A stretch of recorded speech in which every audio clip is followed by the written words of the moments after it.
بسم الله الرحمن الرحيم وإذ استسقى موسى لقومه فقلنا اضرب بعصاك الحجر فانفجرت منه 12 عينا قد علم كل أناس مشربهم كلوا واشربوا من رزق الله ولا تعثوا في الأرض مفسدين وإذ قلتم يا موسى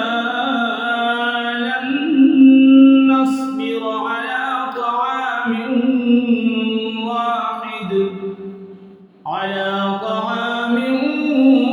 واحد فادع لنا ربك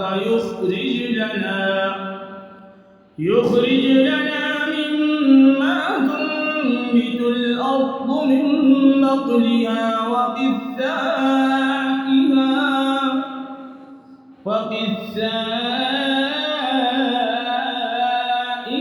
وفومها وعدسها وبصلها قال أتستبدلون الذي هو أدنى بالذي هو خير اهبطوا مصرا فإن لكم ما سألتم وضربت عليهم الذلة والمسكنة وباءوا بغضب من الله ذلك بأنهم كانوا يكفرون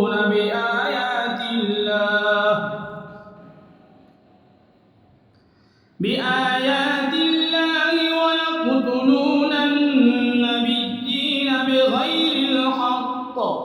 ذلك بما عصوا وكانوا يعتدون إن الذين آمنوا والذين هادوا والنصارى والصابئين من آمن بالله واليوم الآخر وعمل صالحا فلهم أجرهم عند ربهم ولا خوف عليهم ولا هم يحزنون وإذ أخذنا ميثاقكم ورفعنا فوقكم الطور خذوا ما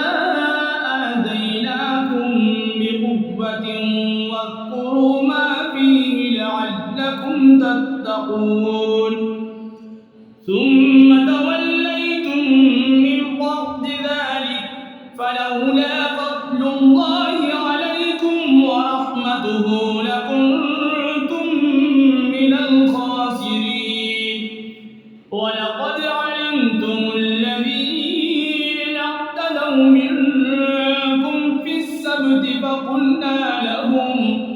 فقلنا لهم كونوا قردة خاسئين فجعلناها نكالا لما بين يديها وما خلفها وموعظة للمتقين وإذ قال موسى لقومه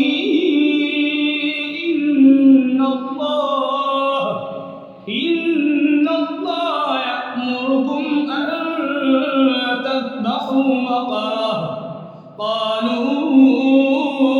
أتتخذنا هزوا قال أعوذ بالله أن أكون من الجاهلين قالوا ادع لنا ربك يبين لنا ما هي قال إنه يقول إنها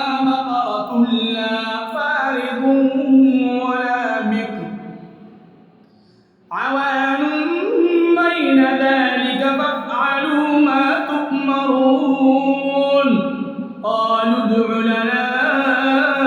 ربك يبين لنا ما لونها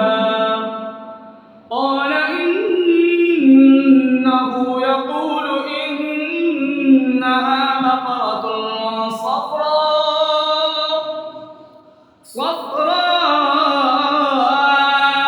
فاقع لونها تسر الناظرين قالوا ادع لنا ربك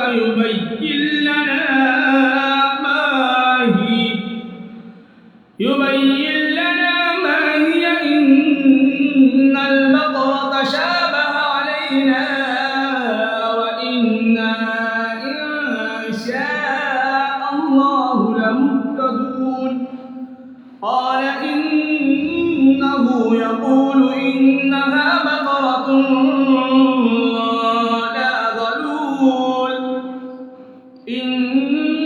بقرة لا ذلول تثير الأرض ولا تسقي الحرث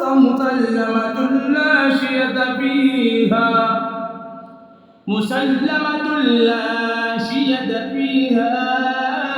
قالوا الآن جئت بالحق فذبحوها وما كانوا يفعلون